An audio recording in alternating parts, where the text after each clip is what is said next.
100% అవుతుంది. చర్చలు నడుస్తున్నాయి. మా క్లియర్ కట్ సోర్స్ లేదే నేను కానీ ముఖ్యమంత్రి కానీ ఏది పడితే మాట్లాడాం కదా. మా చర్చలు తెలుసు కదా. అంత ఘోరంగా బడ్జెట్ పెడితే ముఖ్యమంత్రి గారు వెంటనే బడ్జెట్ అయిపోమని 5 గంటలు ప్రెస్ మీట్ పెట్టిను. నేను ఢిల్లీలోనే ఉన్నా.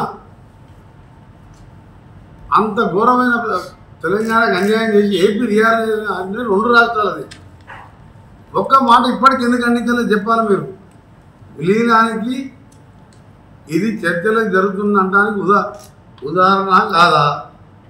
అటువైపు అడుగులు పడుతున్నాయి కాబట్టి కేంద్ర ప్రభుత్వం తెలంగాణ వ్యతిరేక బడ్జెట్ పెడితే తెలంగాణ నిట్ట ఉంచితే కనీసం తెలంగాణ పేరు తీసుకోకుంటే ఎందుకు మాట్లాడతలేడు? ఇంత మంచి బడ్జెట్ ప్రవేశపెట్టిన మా ప్రభుత్వాన్ని చీల్చెండాడతావు. నువ్వు రేపో మాపో విలీనం కాబోయే పార్టీలో తెలంగాణ పేరెత్తకుండా 8 రూపాయలు ఇవ్వలే మాకు. అలాంటి ప్రభుత్వాన్ని ఒక మాట ఎందుకు అనలే? నువ్వు విలీనం అవుతుందా కాదా టీవీ9 వాళ్ళు మిగిలిన టీవీ వాళ్ళు ఆలోచించుకోవాలి. మీరు ఎవరైనా రాష్ట్రం మీద ప్రేమ ఉంటే ఇలా అన్ని రాష్ట్రాలు దుమ్మెత్తికి వస్తున్నాయి. ఇది కుర్చీ బచావో ప్రభుత్వం. మోడీ గారు అక్కడ నితీష్ కుమార్ చంద్రబాబు నాయుడు సీట్లు ఉంటే సరిపోతుంది. లేదు గవర్నమెంట్ పడిపోయి రాహుల్ గాంధీ ప్రధానమంత్రి అవుతాడు, ఇండియా కూటమి వస్తుంది అని చెప్పి భయానికి బడ్జెట్ ఇచ్చిండు. మనకు 1 రూపాయి ఇవ్వలే. కేసీఆర్ వాళ్ళ కొడుకు హరీష్ రావు ఎందుకు ఇప్పటికీ ఆ బడ్జెట్ మీద మాట్లాడలే? బడ్జెట్ మీద అన్యాయం జరిగింది కాబట్టి ఢిల్లీలో ధర్నా చేయాలి, మీకు సపోర్ట్గా మద్దతుగా వస్తామని కేటీఆర్ అసలు ధర్నా అనేది నిర్ణయం వచ్చింది. బడ్జెట్ ప్రవేశపెట్టిన రోజు అన్ని పార్టీలు దేశం అంతా గగ్గోలు పెట్టి ప్రతిపక్ష పార్టీలు కుర్చీ బచావో ఆయనకు సపోర్ట్ చేసే పార్టీలకే ఇచ్చాడు. తెలంగాణకు మొండి చేయి చూపించాడు, తమిళనాడు మొండి చేయి చూపించని రేపు 27 నీతి ఆయోగ్ సమావేశాన్ని కూడా దక్షిణాది రాష్ట్రాల ముఖ్యమంత్రులు బహిష్కరిస్తుంది. ఎందుకు ఖండించలేదు? ఫస్ట్ దానికి సమాధానం చెప్పాలి. ఇంత మంచి బడ్జెట్ ప్రవేశపెట్టిన మా గవర్నమెంట్నేమో చీల్చి చెండాడుతావు. 73,000 కోట్లు అగ్రికల్చర్కు పెడితే చర్చలు జరుగుతున్న మాట చిన్నపిల్లలకు కూడా తెలుస్తుంది. అది మీరు త్వరలోనే చూస్తారు. ఎందుకంటే జరిగే విషయాలు మాకు తెలుసు కాబట్టి మీరు కూడా పరిశోధన చేసుకోండి. మీరు కూడా ఇంటెలెక్చువల్స్, మీకు ఢిల్లీలో రిపోర్టర్లు ఉంటారు, మీరు కూడా ఎంక్వైరీ చేసుకొని నేను చెప్పే మాట ముమ్మాటికి వాస్తవం. ఎందుకంటే నిన్న ఆయన మాటలను బట్టి అర్థమైంది.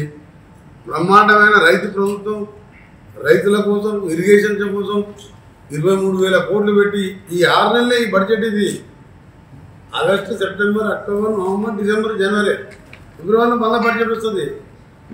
ఇంత తక్కువ సమయానికి బడ్జెట్ ఇది 3 లక్షల కోట్లు.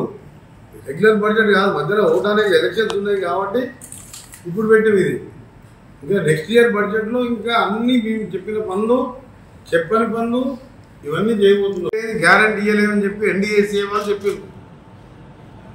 ఆయన చీల్చి చెడ్డాడతాడు. అందుకనే ప్రజలకు విజ్ఞప్తి చేస్తున్నాం. మా బడ్జెట్ చూడండి, కేసీఆర్ గారు మాట్లాడిన మాటలు చూడండి. ఇవాళ ఇంకా వారం రోజులలో 1.5 లక్షలు చేస్తున్నాం. ఆగస్టు 15కు 2 లక్షల లోపు చేస్తున్నాం. మిగిలిన అన్ని పథకాలు కూడా ఒక్కొక్కటి రైతు కూలీలకు ఇచ్చే 12,000 కూడా త్వరలో ఇంప్లిమెంట్ చేస్తామని చెప్పి మా ఫైనాన్స్ మినిస్టర్ గారు ప్రసంగంలో చెప్పి, అందుకనే కేసీఆర్ గారు 8 నెలలు ఇంట్లో పండుకొని మధ్యలో 2 సార్లు అసెంబ్లీ నడితే కూడా అసెంబ్లీకి రాకుండా నిన్న వచ్చి కాంగ్రెస్ చీల్చి చెండాడతా కాదు, ప్రజలు మొన్న నిన్ను అసెంబ్లీ ఎన్నికలతో పాటు పార్లమెంట్ ఎన్నికల్లో చీల్చి చెండాడి 7 సీట్లలో డిపాజిట్ పోగొట్టి 9 సీట్లలో 3వ స్థానానికి పరిమితమై ఇంకా కూడా మాట్లాడుతున్నాం. అంటే కేసీఆర్ గారు నీ స్థానంలో ఎవరున్నా, నేనున్నా, ఇంకొకరున్నా ఎప్పుడో రాజకీయాలు బంద్ చేసుకొని మా పార్టీని మూసేసుకొని శాశ్వతంగా రాజకీయాలకి విరమించుకోవాలి. నీకు వచ్చిన రిజల్ట్ నువ్వు అంత బ్రహ్మాండంగా పరిపాలించుంటే 10 ఏళ్ళు అధికారం ఉన్నావు, నువ్వు ఒక్క సీట్లో గెలవలేదు, 7 సీట్లలో డిపాజిట్ పోయినాక ఇవాళ మమ్మల్ని చీల్చి చెండాడుతావు మాట్లాడుతావు. నువ్వు మాట్లాడుతుంటారు పబ్లిక్ టీవీలో. వ్యవసాయ రంగానికి ఎప్పుడైనా 72,000 కోట్లు పెట్టినాను.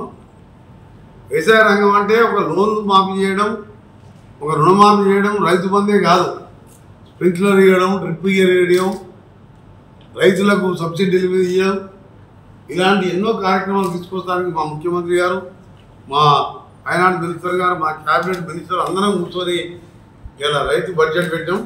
నిజంగా ఇలా ఒక దేశ చరిత్రలో ఒక చిన్న రాష్ట్రంలో ఒక వ్యవసాయ రంగానికి 1,00,000 కోట్లు ఖర్చు పెడుతున్నామంటే రైతులందరూ కూడా అర్థం చేసుకొని మమ్మల్ని ఆశీర్వదించాలని తప్పకుండా కేసీఆర్ గారు నిన్న మాట్లాడిన అహంకారమైన మాటలు చీల్చి చెండాడుతాను. ఒకటే దఫాలో 1,00,000 రూపాయలు ఎప్పుడైనా వేసినాం ఆ కేసీఆర్? 1,00,000 రూపాయలు రుణమాఫీ అని 4-6 వాయిదా పద్ధతులు వేస్తే బ్యాంకు కూడా వడ్డీకే తీసుకుపోయారు. ఇలా 6,000 మంది రైతులు, ఇలా 11 లక్షల మంది రైతులకు ఒక్కోసారి 80-90 లక్షల లోపు మంది మాఫీ అయినాయి. ఇంకా వారంలోనూ 1,00,000. ఒక్కసారి 1,00,000-2 లక్షలు ఎప్పుడైనా రైతుకు చరిత్రలో గతంలో మన్మోహన్ సింగ్ మాఫీ చేసారు, సోనియా గాంధీ గారు, రాహుల్ గాంధీ, రాజశేఖర రెడ్డి గారు ముఖ్యమంత్రి. అందుకే మా జిల్లాకు సంబంధించిన నీటిపారుదల ప్రాజెక్టు సొరంగం నుంచి మొదలు పెడితే బ్రాహ్మణ విల్లంలో కూడా 10 రోజులలో ట్రయల్ చేస్తున్నాం. డిసెంబర్లో వరకు కూడా కాలువలు పూర్తి చేయడం, దాని తర్వాత సొరంగానికి మార్గానికి సంబంధించి కూడా అమెరికా నుంచి కూడా ఒక మిషన్ బేరింగ్ కూడా 10వ తారీఖు లోపు అక్కడి నుంచి బయలుదేరుతున్నది. అవసరం వస్తే అమెరికాకు ముఖ్యమంత్రి గారి పర్యటనలో నేను కూడా ఆ కంపెనీని సందర్శించి ఇంకా పనులు వేగవంతం చేయాలని పోయే ఆలోచనలో ఉన్నాం. ఇంకా డిసైడ్ చేయాలని నా ప్రోగ్రాం, ఇక్కడ ప్రోగ్రామ్స్ని బట్టి నా ప్రోగ్రామ్స్ బట్టి 8 బస్సుల సొరంగం పూర్తి చేస్తాం. 4 లక్షల ఎకరాలకు ఇంకా 1,00,000 బ్రాహ్మణ విల్లంలో కూడా సొరంగం లింక్ ఉంటుంది. సొరంగం ఎప్పుడు నీళ్ళు వస్తే గ్రావిటీ మీద మా బ్రాహ్మణ విల్లంలోకి ఎప్పుడు లిఫ్ట్ చేసుకొని ఆ నుంచి కాలువల ద్వారా కట్టంగూరు, నల్గొండ మండలం, అటు మున్గోడు కొంచెం, అటు శాలిగాలం కొంచెం ఇస్తాం. దానికి ఇలా గ్రీన్ ఛానల్లో పెట్టి మన 100 కోట్ల రూపాయలు డబ్బులు కూడా రిలీజ్ చేసి ఇవాళ 10 ఏళ్ళు 10 నుండి నల్గొండ జిల్లాను మర్చిపోయాను. నల్గొండని మర్చిపోయాను, కాళేశ్వరం కూడా మొదలుపెట్టి పాలమూరుని మర్చిపోయాను, ఖమ్మంని మర్చిపోయాను. అందుకని ఇవాళ ప్రజలు ఆ తీర్పిచ్చును.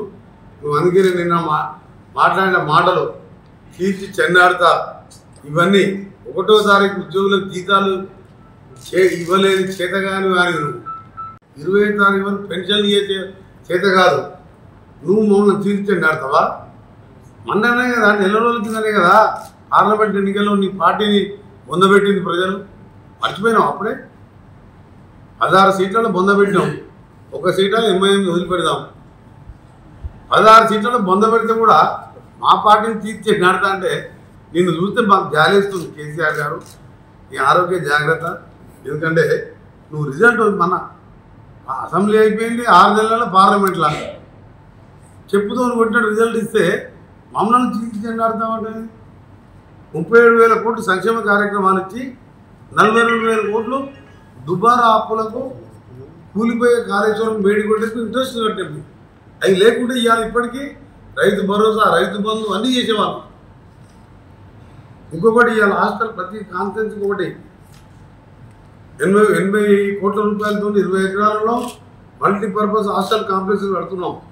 ఈ నెల 2 నెలల్లో టెండర్లు పిలుస్తున్నాం. అన్ని హాస్టల్స్ ఒక దగ్గరనే. ఇది గురుకులాలు పెట్టింది. ఒక ఇల్లు తీసుకుంటే అందులో 200 మంది, 300 మంది, 400 మంది.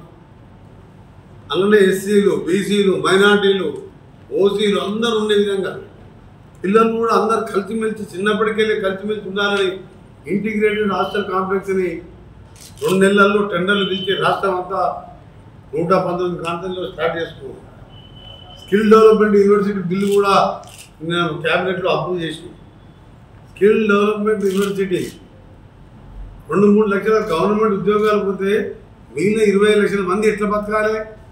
వాళ్ళకి ఏదో ప్రతి ఒక్క రంగంలో వాళ్ళని నిపుణులు చేసి ట్రైనింగ్ ఇచ్చి 1 ఇయర్ సొంతంగా కాలం మీద స్కిల్ యూనివర్సిటీని ఏర్పాటు చేస్తున్నాం. దానికి మొట్టమొదటి సంవత్సరం 100 కోట్ల బడ్జెట్ పెట్టాం. IBS ఇండియన్ బిజినెస్ స్కూల్ మోడల్లో పెడుతున్నాం. అది ఇంజనీరింగ్ కాలేజీలో ఉన్న పిల్లలకు చదువుకుంటప్పుడే వీళ్ళు ట్రైనింగ్ ఇస్తాం. అసలు ఇలాంటి ఆలోచన రైతులకు కానీ యువకులకు కానీ స్కిల్లెస్ నేర్పించి ఎప్పుడైనా ఆలోచన మీకు వచ్చిందా? ఇంత మంచి ఆలోచన చేస్తే ప్రభుత్వాన్ని హర్షించేది పోయి డిపాజిట్ ఓటుకొని సిగ్గు లేకుండా ఈరోజు నువ్వు మమ్మల్ని తేల్చి చెన్నాడుతా అంటున్నావు. నేను తేల్చి చెన్నాడి నీ పార్టీని మొదలుపెట్టిను. నువ్వు రాజకీయాన్ని మానుకుంటే మంచిది. శ్యామ నోట్ల తలకాయ పెట్టిందంట, ఉద్యమం చేసిందంట, నేను అధిష్ఠిలో మాట్లాడుతున్నాను. ఇక పనికిరాని మాటలకి ఎందుకని నేను సమాధానం చెప్పలే. 100 రూపాయల పెట్రోల్ దొరుకుతుంది, అగ్గిపెట్టి దొరుకుతుంది, ఆయనకి 20 పైసలు అగ్గిపెట్టే. ఈయన శ్యామ నోట్ల నిమ్స్ హాస్పిటల్లా దవాఖాన చేస్తే వాడు చచ్చిపోతారా? అన్ని అసలు అబద్ధాలు మాట్లాడుతుంటే ప్రజలు నవ్వుకుంటారు. ఎందుకంటే మన 16 సీట్లు ఓడగొట్టాక ఉద్యమం చేసినావు ఓడగొడతాడా? దొంగ నాటకాలు కాకపోతే, నువ్వు మోడీతో కుమ్మక్కు కాకపోతే ఎందుకు నువ్వు ఇవాళ గవర్నమెంట్ కేంద్ర ప్రభుత్వం బడ్జెట్ మీద ప్రశ్నించవు? ఇంత మంచి బడ్జెట్ పెట్టా మా ప్రభుత్వాన్ని హర్షించకపోయినా నోరు మూసుకొని కూర్చోవాలి తప్ప తీర్చి చెండాడతాడు. అందుకని ఆ కోపంతో చెప్తున్నా నేను ఇవాళ తీర్చి చెండాడిండి 2 సార్లు నేను 6 నెలలు అసెంబ్లీలో పార్లమెంట్లో, రేపు లోకల్ బాడీలో కూడా నీకు అడ్రస్ లేకుండా చేస్తాం నీ పార్టీని. అప్పటికి నీ పార్టీ బీజేపీలో విలీనం అవుతుంది, కానీ ఒకవేళ ఉన్నా అడ్రస్ ఉండదు.